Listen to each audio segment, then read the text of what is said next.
मातो माने अंदर तो कई दुर्गुण हैं, बहुत सा दुर्गुण हैं। आप री शरण में आया हाँ भगवान, आप माने पार करो, आप माने मुक्ति करो। और वह सब भगवान री शरण में गया, करियो कुछ भी नहीं, क्योंकि भगवान परमात्मा ने प्राप्त करना है तो आपने कोई जरूरी नहीं है कि आप पढ़ाई लिखाई करो, बहुत कुछ वेद पुराण पढ़ लो, शास्त्र पढ़ लो या कोई डिग्रियां प्राप्त कर लो, जद जाता कोई भगवान की प्राप्ति वे कोई जरूरी नहीं है। अनपढ़ भी भगवान ने प्राप्त करिया है।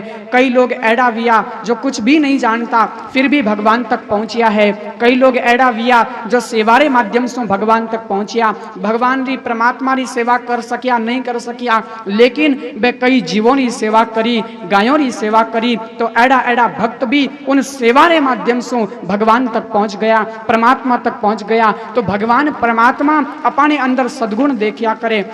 भगवान को पाना है, भगवान तक पहुंचना है तो जीवन के अंदर कुछ भी सद्गुण अपना लो। जरूरी नहीं कि आप पढ़ाई लिखाई करो या कुछ ज्ञान दो उसी से भगवान प्राप्त होंगे। भगवान से कह दो भगवान हमारे अंदर ज्ञान नहीं, हमारे अंदर विद्वता नहीं, लेकिन जो कुछ है वो सब आपके सामने है। यदि आपने किसी पशु की सेवा की है, यदि आपने गायों की सेवा की है तो उस सेवा से भी आप भगवान तक पहुंच सकते हो, परमात्मा तक पहुंच सकते हो। और यही आज इसके अंदर, इस कलयुग के अंदर जरूरत है।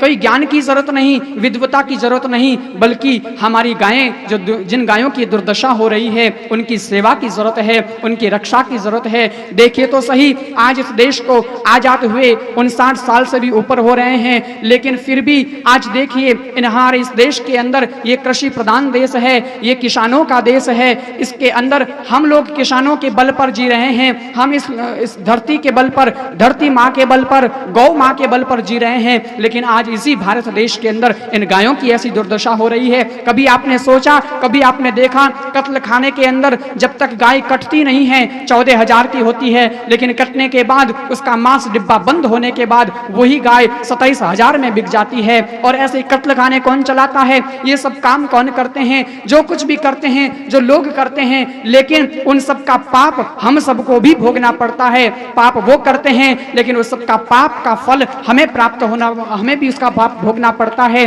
जब तक हमारे इस देश के अंदर कत्ल खानों के अंदर गायें काटी जाएगी, जब तक इस देश के अंदर गायों का खून इस धरती पर बहता रहेगा, तब तक हिंदुओं हमारे रोटी का एक एक कोर भी खाना समझो हम पाप खा रहे हैं। रोटी नहीं खा रहे बल्कि पाप खा रहे हैं। हम लोगों की आदत पड़ गई है, सत्संग के बाद, कथा के बाद हम लोग गौ हत्या बंद हो, गौ माता की जय हो, धर्म की जय हो, अधर्म का नाश हो, नारे हम लगाते हैं। तोते की तरह ये नारे तुम रटते हो और तुम जयकारा लगाते हो, लेकिन